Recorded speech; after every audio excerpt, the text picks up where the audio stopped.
tu jing chana hiban tukin chan tha chan sung loi akan jang fa e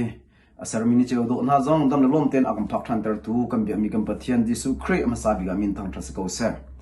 tu jing chana ama bithiang chim ko ding in chan tha kamu than cha hiban tukin chan tha ka se her tu MAC ministry chung long nak tam pi kan itim ka chim ta kan du mi se hi he se her dia kai ma chan aselo me dong ni khan an chim ding as ko na in ani ram de lo cha kai mani khan lak rok emergency in kawan tho tha ni kawan chim than nak ka se chu cha chen minung sina en tim lam na zai man kan nei law ki ti ka thau i ka rak chim chol mi se zai cha ti se chen chan pel ding mi le program cancel ding mi kha asi kho lo cha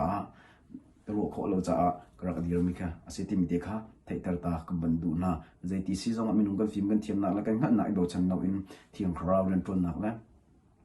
pathian ibo chan bu in tu jing chana hin angai tu siu se achim tu siu se chol chang ko naw si lo in ha pathian kha den da chol chang lai ti mi kha ngak ko na si ti mi kha chim tak wan du mi se online thong thangai tu velte kam boi pa jisu kremin tla chona kam pek na taksa te nong khero dam nak le tla choban tla chwa nan chunga thung ko se ti mi te kha chim ta ka wan du mi se kan chan aro lo na nga ding cha thiang kan re chot lai tu jing an ni he hom ti ding in kai thim mi thiang chu matha mark do khat chang lai ru khan ka man re lai hun thuma ka man re te lai ka li really kam I a cholang liwa khan jisu ni chun ngat lai pan hi Simon le anaw Andrew kha mu nai an ni chu sur in nga kha an rak lai len ko jisu ni chun atho na e kazul u mitlai tu kan san na lai ti ati na chikate ya an sur kha an kal tak I ama kha an zul chal avakal deu I adang u naw pan hi zong amu na anni chu zebdi fa pa jem la jawhan kha an se anni chu an sur kha an rak thalen ko ai mu na chang ka khan jisu ni chun au na e an pa jebdi chu ni hlo phal mi ngat lai tu nai khan longa an kal tak e jisu chu an zul chapter 2 na kam read la chapter 2 verse 13 jisu chu kalili rilikama khan avakal than mini khan anrak fu I arak chon piak na a chopa a khan ngatlai khan ngun khuai khol tu pakhat azongi arak thut ko kha mu chupa chu Alphaeus fapa Levi kha se jisu ni chun Levi ka zul tia ati e athau I azul chathiam kan rel mi kampathian jisu khrini athabik in kan dilak cha a tluchona kampek pek ko se amen tu jing chana nanni he iro atina si ti ka du mi chu zeda si te chen discipleship zul tu sina asalai chan aro lo na nga ding cha bible cha kan lu hlan na German theologian pani German zoom tu na khrifa na bia almi na in ka be from dam ka du chu zeda asi kan ti si a chen German theologian asemi John ti mini hin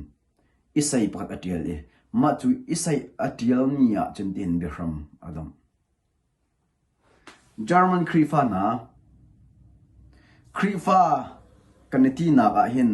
lungkhen nak nei lo bak in mo krifa kan si asilowa lungkhen he azum tiang vial long da kan zum e kama vial lungkhen nei lo bak in da krifa kan si krifa na sina a hin lung khente in mo krifa na si lung ithen lem lo da krifa na si lung ithen kho ase ko ti tiang vil long da kan zum e kan ni he zoom tu kan sina a zul tu kan sina a krifa kan sina a kan lung ai khan ri lo al du mi na je da si kan te chun sual ngai chi nak lung khan mel chen nak nei lem lo in krifa si kho ase zai ban tu krifa da na si arin than mi born again Christian manase asilawa arin than di lo mi krifa da na si tike haldu min ha se tu jing chana lang tar la hal kan du ve chin min ha chu mi khoisan ne se krifa kan sina a arin than mi krifa mo kan se asilawa khrin than lem lo in lung khem nak nei lem lo in khri fada kan si kan ma te in ichak naw si tim te kha chimta kavandu apan hi na hal tham ni choi khri zul tu kan se tak tak mo asilawa zul tu si nak long hida kan thai i zul tu si kho asikau tia hin kan zum zul tu kan si nak a hin te khri zul tu kan si nak hin te kan nun hun kha kan kal tak in nun thar in kan nong ma hal du mina chu da si kan ti sia chon zul tu na jisu khri a au tik na a an tu thing mi kha an kal tak e jisu khri kha an zul a cheu chu au mi na kha nga an dak lai chua ma e nga tlai na mun na kan a au na e an tu ton mi an nun lun kha an kal tak e jisu khri kha an zul apal hi nak an sur kha an dak thal chu ma ko e te an dak thlap chu ma ko e di jisu khri amu nai au tik na a jisu khri kha an zul e an tu ton mi an nun hling bil te le an rian thing an dak ton mi thing bil te kha an kal tak apathum na ka Alfiaspa Levi olna chun mathai kha tax ngun khoi khol nak zunga kha zung pia kana thut ko le jisu khri amu a au tika khan arian ton mi kha anun khung jel te kha akal tak e jisu khri kha azul chal German theologian Johnny German khri fa mi na almi na chu hi ese zul tu si na hin lung khen nak nai lo pi in nun hlun kan nun hlun kal tak lo pi in zul tu kan se sual mo nu ni tak san kan nu ni kan nu la kan pan ak rin mi kan sining pi in zul tu si he kan tho sual mo zai ban tu kal nun thar lam thar ruana thar sining thar zul lo nei lo in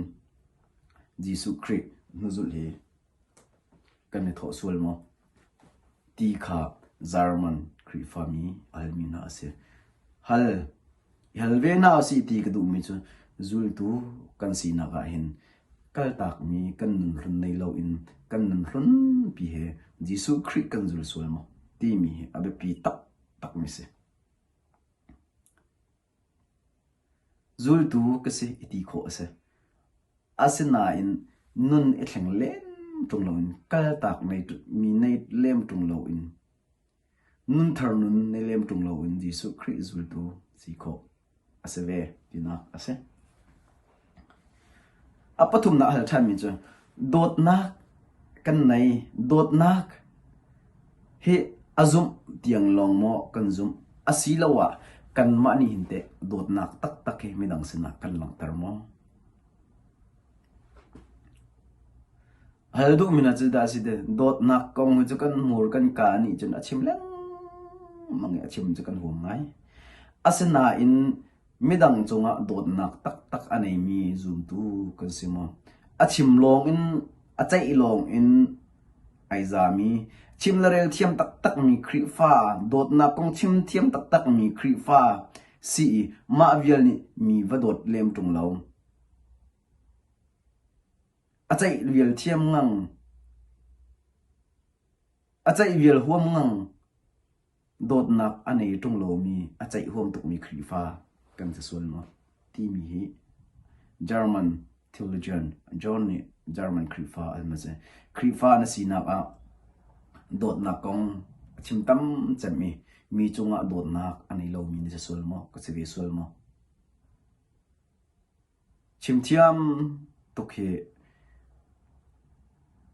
athat lo nak tam pi ume chim larel thiam tuk nak in kan nun na thlen nak mi ni an hu mi la kan nun na atak in tu san nak in kan lang tar mi khe asung loi deu ti kha German theologian pani amu cha German mi na kha dot na nan chim lang ban tu in nan rel lang ban tu in dot na mi dang cha nan lang tar ko ta tak mo dot na khe athai long da nan thai adu long na nan du mi dang sinin dot na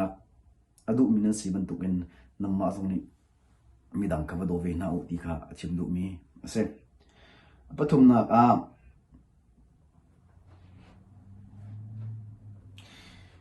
midang tem tur nak I hrom te I hrom nun te nan nei ma can you share others suffering midang an tem tur nak te nei hrom ko ma asilawa midang tem tur nun thil I hrom nun kida kan ka long ni achimi kan ka long ni achai kan mani te midang tem tur na khi kan from pi khona ma achim no mi chu midang cha a bom chan hau min hala tem to min cha thla chua kan se ma asilo midang long da kan cha thla chua se na se ti kan du peng ti mi he al mi na ase dot minu la pa ul na na khri fa na si na a rin than mi khri fa na se tak tak ma asilo a rin than lem lo in da khri fa nai ti ve apani na a zul tu na si na ga hin kal tak nun nei lo pi in na nun hlum pi khan mo zul tu na si khri kom hi na chim I na phun lang mang ka chim I ka phun ve lang ko apathum na a dot na kong chimrel thiam tak tak mi khri fa mani mi chunga dot na ani lem tong lo mi khri fa kan se sol mo apli na a midang tem tur nak from pi athat zia amu e athai ko na in midang tem tur na from pi du lo mi zum tu achai vial long in adong mi kan se sol mo ti mi te kha bible ta thiam kan lu hlana halta kaman du min ha se hal kan du ri min ha kai mani kan hal min ha se lo in khri fa kan nun he zoom tu kan nun he biak in chunga chun ai do tak tak ko na in leng leya ai do lo tika leng leya kan chol chang athat lo tika kan bachim kan hol rel kan nun chan kan zia za kan lungput athat lo tika khri a dot na anei ta tak min hale khri dot na apem ta tak min hale khri zul tu tha tak tak ase min hale khri fa tha tak tak ren than mi khri fa se min hale mi chunga dot na anei min ha ni adang kan nun na khe zoom tu kan nun na an hu tika an ra pi chu na ta pi cha hi bel na kha german siam prang pani german krifa mi ka alminan se chlong se lo philippine pasta pa peter ni a krifa bu ti india alna company min alna zaida alna kan ti sia chun colgate atin hal toothpaste tia an chim kho colgate che company min se toothpaste che hasi mo hasi khe tha tin an chim kho colgate am ban tin an krifa bu di lak nak che opa he colgate anti ko an ngal tak tak starbucks am ban tin starbucks ti am ban tin hala a company min ka ban hala starbucks am ban tin ha wa kan zai da si kan ti se chen coffee am ban ti chal starbucks coffee thot ngai do se starbucks the coffee am ban ti chal na an ngal tak tak chmo Apple avantina vai computer anti chat Apple company computer mo Apple computer Apple phone pol ke mo Apple avantina bang computer iPhone avanti chat mo Apple iPhone avanti chat an thai tak tak Toyota avantina la car motor Toyota motor avanti chat an thai tak tak hoya Rolex avantina la watch nazi avanti ko Rolex ke company mi so le watch nazi amunti chakko adong nak te bia ban han le christian amunti nala anza tin ardi li ok ngalo dot minu la pa ulina na irwat na ase tia kadu mi chida asi kan ti sia chun khrifa ti mi atu nai kal ban to ken asulam thailo mi zoom tu tam Umian lai German theologian pani German ram krifa kha bia alnai halmi na kha he ka zona khois phundang in Philippine pastor pa Peter ne a krifa bu kha alvena krifa ti mi sulam zul tu ti mi sulam athai lomi angan lomi zoom tu kan se sulmo Rolex dejen watch nti ko lai Toyota dejen car nti ko lai Apple dejen valai chung theory ko nge tak tak kan thai kan Bible na em valai chung theory ko nge zoom tu kan se ko nan tak kan thai krifa timi na asol lam na in thil ki tak kan thai mi chun krifa kan nun amaru tak ki zaida asi timi kan thai khau tak ton chu cha chun atu jong se ko anasa what's the meaning of Christian antena zaida krifa ti asol lam se tia but it in house lo angan ngai lo wa chun athai lo mi tam pi olok chongen alu ai kheu mi tam bi kan lai zoom tu kan na krifa ka se iti he kamal kan ma krifa kan se iti he atha ko na angai ngai kan ti lo chun arin than mi if you are not a born again Christian calling yourself being a Christian is meaningless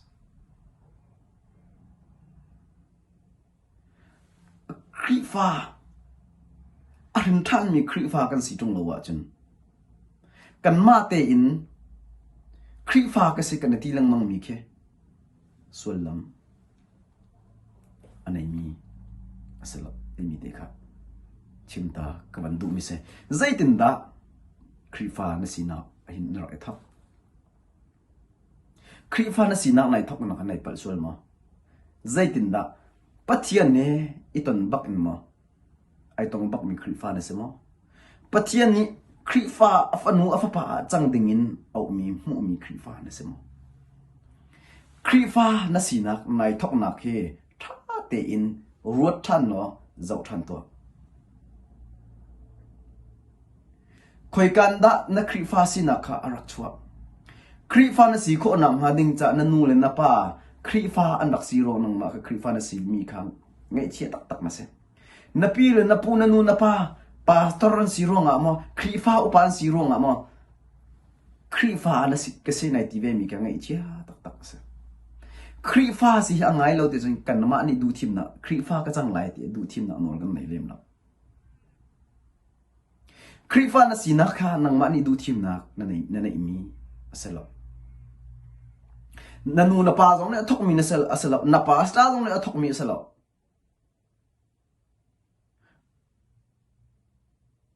krifa sina kam pathian ni a kan hu na la kan ok na nai thok mi se tim ka tu jing chana chimta kam du se krifa na sina nai pa swala sia chun German krifa na German theologian pa ni halmi na bia kan ki than kan naw kan nun pai krifa kan sina ai pa tro chang adik ti lo chun kan nun ki pai kri mui sam keng ti lo chu kam bachim kan hol rel ka pai kri bachim hol rel ai dang tok chang chu valai lei kong kha tam deu tuin kan thei khrau le bi thli ka pai kan thei ti lo chu kan nun na khrau le bi thli ase mi le pathian akan au tu afa akan char tu ki pai dot le zon ru ale ama asin peng khi kan du lem lo i valai le chowa le suingun le rum na hai ti ban tuk le thil dang valai le gong be kam bui deu chu zai cha kan te jun krifa kan sina kan pal chik chak cha se krifa kan tho na kan pal chik chak cha se tim de ka chimta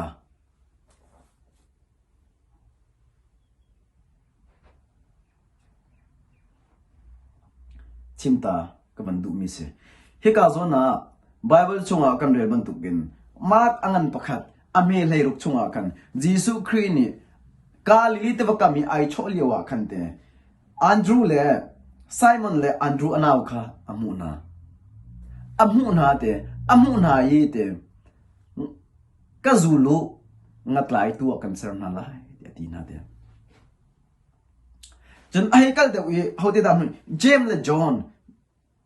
ka avamuna yi te ka zulu tia au na anzul ete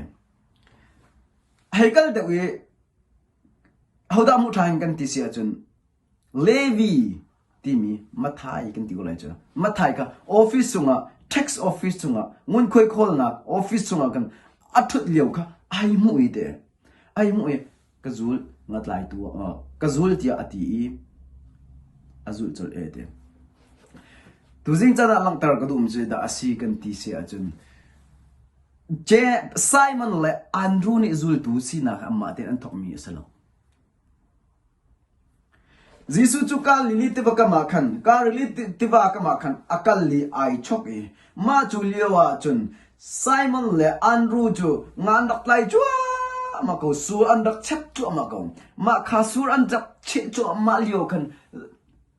Simon le Andrew ni Jisu kan mu su sap lo asinan an dak chep chu ma how ni da amu na kan ti sia chon Jisu Christ kan amit in amu na e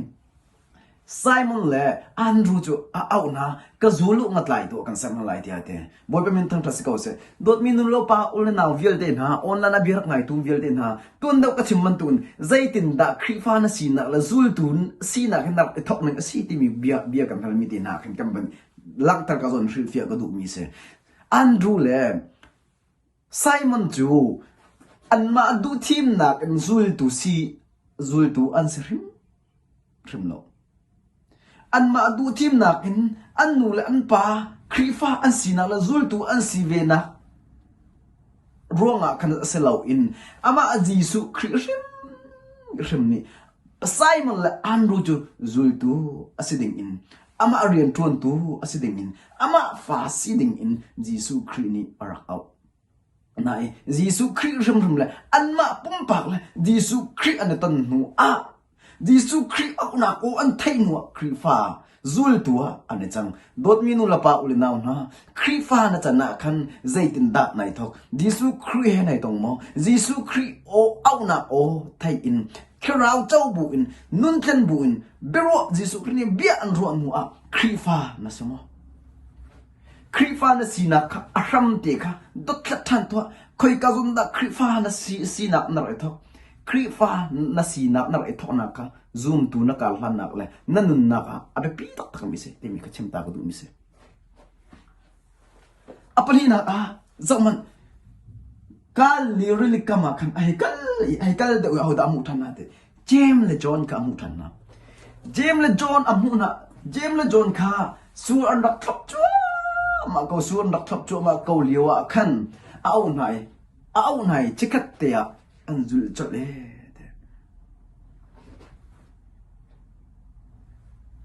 Simon le Andrew chu Jisu Christ bak ni au na zul tua ne chang Jisu Christ au na o Jisu Christ pum pak atong anton nu zul tua ne chang chuman tuk thiam in James le John Jong Jisu Christ ni au na Jisu Christ ni amu na an mani pumpak in Jisu Christ anton Jisu Christ au na o an thai nu lo nga zul tua ane chang chalong sri lau Levi Matthew Mathai kan ti mi chu da si kan ti chun Jisu Christ ni ai mu de au de azul tua ai chang dot minu la pa ule naw na tu jing chana hal kan du na kai ma long helvening ti ka du mi chu zul tu na sina a hen zaitin da nai thok zul tu asemina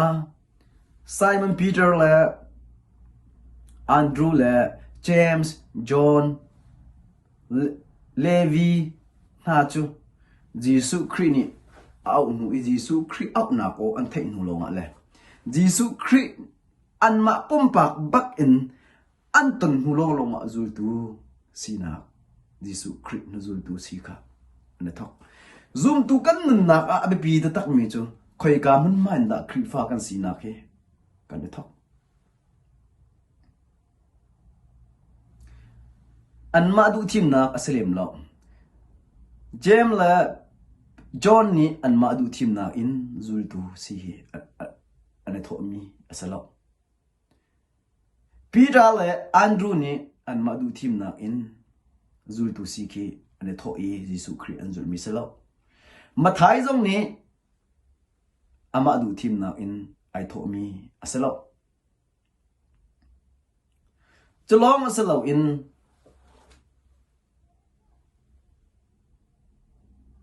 Jesu Christ he an mani an mu masami asalo Jesu Christ ai mu na e te ai mu na e au na apakat nak unaw na pani ka Jesu Christ ai mu na e au na Simon le Andrew James le John zong ka Jesu Christ ni amu na e au than na Mathai zong ka Jesu Christ ni amu e au na tu jing chana Jesu Christ ni mu mi da au mi arian tuan tu dinga asilowa zul to tha se dinga zoom to tha se dinga krifa tha se dinga au tak tak mi na semo khoi kan da krifa na sinak zul tu na sina nai thok ti mi tu jing chana bia el na se lo ichak lak na si ti mi ka du ngai ngai anga ngai lo kan ti sia chun John le Peter le James le Simon le Mathai hi au ok an tlak matlak lo kan ti se chen tlak pak zai cha kan ti sia chun an ni chu biak in chunga thla jong acham ve bel lo mi pum jong ai pum ve bel lo mi biak na kong atuak lem lo mi an pa chom na ding cha ngat lai le si poi ji kong lo bak atuak e ka li ri kam kong cha tam pian thei ko na in biak na kong he tam pi an thei lai te mi he zum na khrum khrum ka ngai lo levi ti mi le ngun khoi khol la rok long te a ren mi ase fon na asinan di su krina pol atling tlak bak lo mi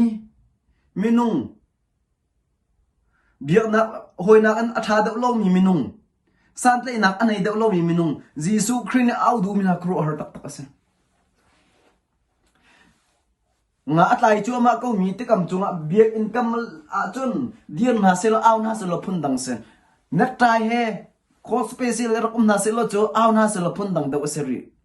asna beten ngatlai nak ram baka sur he ji timbo he ji ko mi kha Jesu Christ au na biak na kong dai na tok tan lo mi an zatin da kan si poi je that na kan pok na chom la tilong pak atok mi kha Jesu Christ au na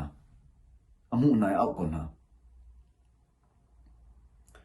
Chuban tuk tiam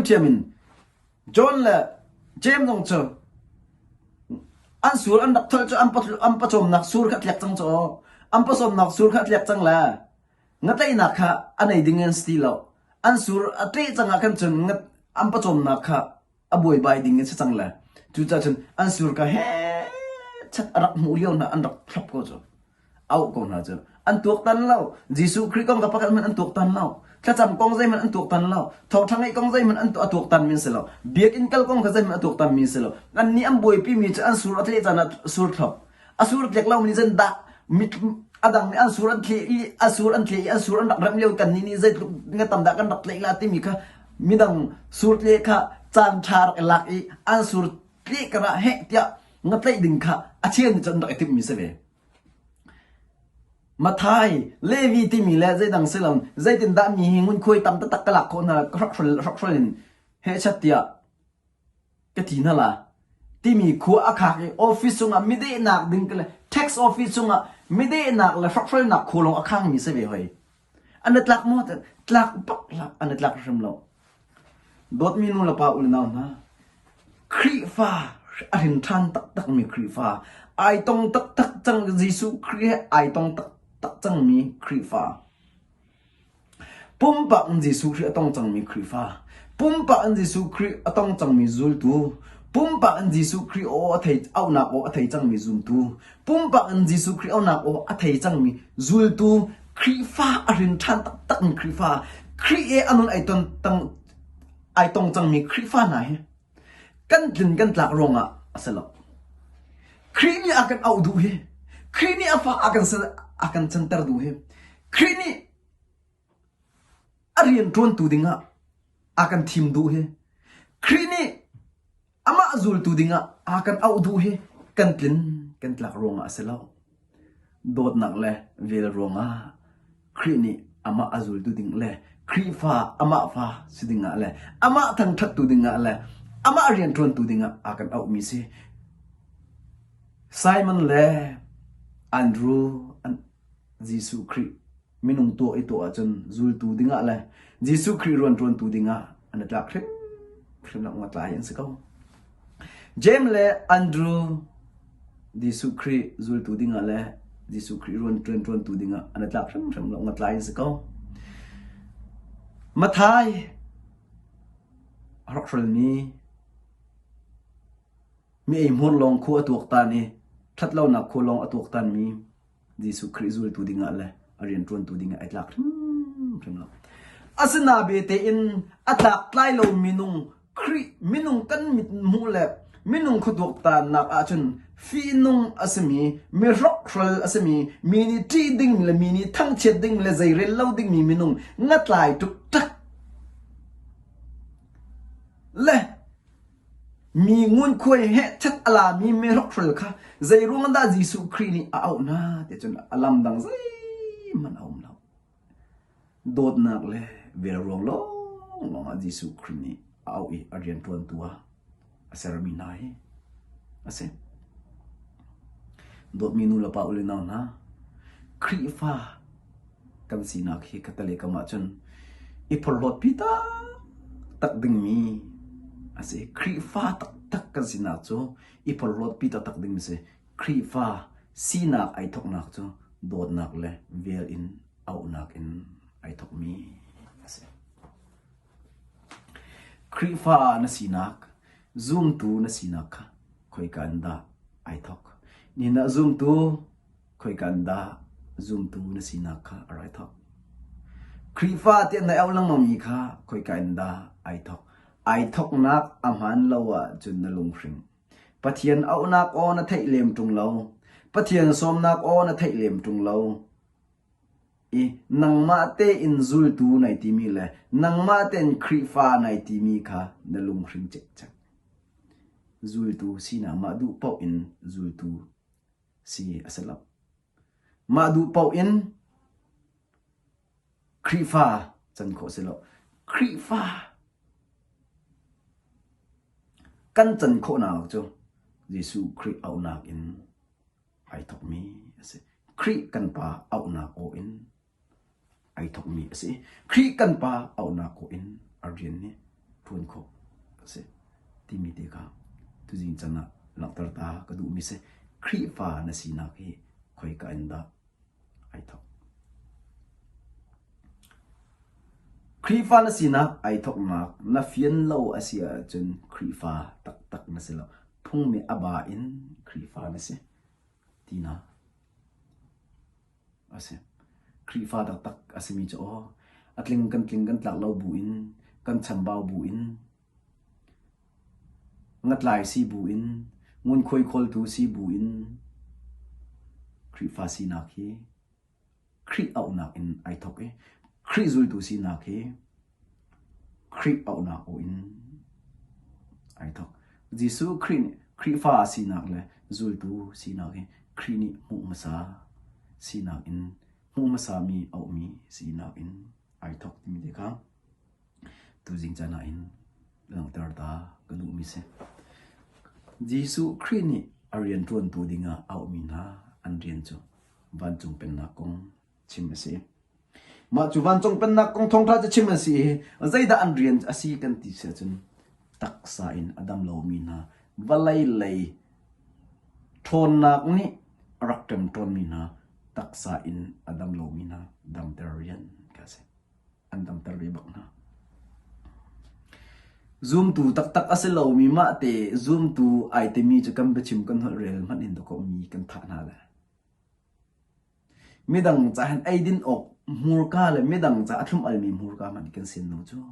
Jisu Khri au mi na Peter te na John te na Andrew te na Mathai te na Jisu Khri na tan ro nu ala au ro mi na un Christian life chu un disciples life chu zul tu an sinak nun zoom tu an sinak nun chu midang cha a tat nam na tak sa in adam lo min ha dam ter tu zul tu jisu ni au min ka zul tu an chang nang te midang cha zot nak na si midang cha lung ra thei nak van chit nak apur tu le midang cha mit khi zoom tu na si midang cha dam nak zul tu zoom tu da na si ichek midang cha dam nak nangam nak lom nak apur tu zoom tu na si lawa chun zoom tu na si mi kha nang ma du te in ai ot mi nang ma lung thau tin ai thok mi zoom tu na si cha zoom tu tling na selo khri ni au mi pum pak in khri ai tong ri mi na selo ti kalang tar ka du mi se apan ni na a khochilaya tang ti lo in jisu khri len tang jisu khri apek mi na thon na thong in khochian ko wa ni atlai mi na pol kha an chung an thol pek na kan ni chu zoom tu kan thok na aman lo mi kan ma ten zoom tu zul tu ai te mi chu thon na rim kan nei lo zai chun ha kan pek nga kan thei lo chu ta ao tu pe kan nei lo chu kan nu kan pa kan selo kan rol chan kan chingla khri fan si rong pe khri fang ba chan ve men ko chu ao tu kan nei lo chu chun ko che thol le me chu dam tar nei mam chu chai la kan ma lila kha kan ma lila kha kan zo chana thlam ka cham utia mi kip asom mi zum thu kan se san tle na kan nei so sap lo khri fa kan chan ning he abe pi de zat na khri fa kan chan ning si ti mi abe pi tak mi lenga chu achang min na le mini zairel lo mi rel ti lo mi na ka community chunga rakir pi tu khrini au chang min ha chan se kan ni cho zoom tu kan sanan zu tama le homeless khe zaitin da khrifa bu chong bin kirpi than na lai zaitin da kan kom kho ve na la jen da na ngam lai ti khit lo in he chat kan soi na la kan sel na la paisa kan hal sul lai akan chon sul lai ti phana kan tong ta ria in kan ria na khaban tok lung put kha jisu khrini au min na la tuanu ati min na lung put aslo jisu khrini van chung pen na kong chim dengin azul tu kha au na an chim tak tak e mi zo zong an dam ter thon na pek na thrau thun nom na tlai mi vil te na zong an dam mi thrau thun nom vil te zong an chuan na chulong se lo community chung lenga chok chang na community chung an kirpi than na kan ni cha community lenga mi vil te kha je kan rel chin na zoom tu simi zong kha pastor te kan si zong a zai ban tu kan si zong a zoom tu asimi kha kan zoom na kan hoile se mi lenga chok mi kha je rel lo kan na la ta ngam ka ta khlo ma kon na zai ya kan rel na la khrinya kan fiel mi rian khrinya zul tu fiel mi na la zoom tu tha tak tak ase mi na zul tu pol he kan ren kha ai dang ta ta au mi zoom tu le au lo mi zoom tu kan si na kha ai no ka alam tan na ase chelong se lo in jisu christ azul tu cho midang ngai thiam na non an nei sual ngai thiam na non an nei kan ni cho kan se lo van chung pen na a chon sual ingi thiam midang ni sual ngai thiam lo mi man ka jisu christ van chung pen na tong ta chim dingin au mi la fiel mi che midang sual na kha midang leiba kha ngai thiam van chung pen na van chung uk na ban tu kan blai he om kho na hading cha zul tu ni van chung pen na kong kha an nak le an tu asar na in an lak ter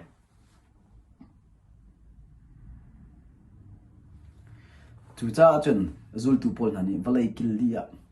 van chung pen na kong kha an puane tak sa adam lo min hadam nak an ho khochia tharau ni thun hom tharau na tlai mi bel te na dam nak an ho mini zairel ti lo min han lo chang min ha kha an kirpi na sual ngai thiam na thong tha an phuan mi sual an ngai thiam na zoom tu kan sina a khrini khoi ka min ma dan au zeban tuk ren da an pek jisu khri au na o theilem tung lo nang ma du po in khri fa na sia chun narian kha chung lei pek mi asa lai lo tang lai in pek mi asa lai midang chunga ngai chet na lungra thai na van san na cho pi tu zoom tu kan selai midang cha that nyam na ani lo mi mi dang cha a lom nak phur tu seloin na bai dong nak phur tu zoom tu zul tu kan selai ti mi tu jing chana chimta kamandu kan chim sami kha olna an kan no than talai le da si kan te chun Andrew James Johan Peter la mathai chu Jisu Krini au na I zul tu an se an tlingan tlak matlak lo te chun tlak ve bakla atlak lo na bak en au na I zul tu an chang dot nak levelin au na cha zul tu an chang zoom tu an chang au na nuwa rian apiak na e an rian chu van chung pen na kong thong thapun ka se khri ni au na go athai e khri he ai tong mi zul tu zoom tu an rian chu mi sul na mai thiam le adam lo mi na dam tar le ko chia ko wang ni atu mi na cha a thinam san tlai siding le ko chia ko wang thol kha ase khri ni au mi zul tu zoom tu mo kan se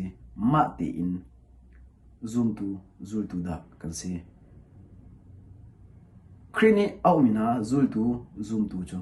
thon nak anei midang cha thachu an se mi zon dam ter ko che ko bang thol kho nang ma te in ai au mi khri fa man si nang ma te in nang ma du na ten khri fa achang mi da ase midang cha thachu an se ma tu jing chana khoi ka hunin da khri fa na sina ai thok ti mi de kha toy te in tu jing chana aro kan tu mina se khri fa kan sina hram te kan ki thana si lo khri fa kan sina te kha khoi ka da ai thok khri ni akaw da tak mo kai ma pom pang khri ka tong da tak mo khri ni afa siding aga thim da tak mo khri ni afa siding in a chaw hlang da tak mo ti mi te kha I tok no si lo khri ni akpek mi zerin da si ne midang cha thachu ka se ni mo khri fa ka sina a hin zoom tu ka sina a hin thachu ka se ni mo midang cha thachu si tim lo in thachu mu long da adu pe mi khri fa a ka mi khri fa ka si ko ri zaida khri fa ka sina asul lam se khri fa ka sina asul lam tak tak ke ka thai fiang mo na thai fiang ma ti mi ka tu jing chana toy den ro ti ka du mi se tu jing chana thong thabia rak mai tu vial te kam boi pa Jisu Krini atha bigin thachu na kam pek pek ko na se amen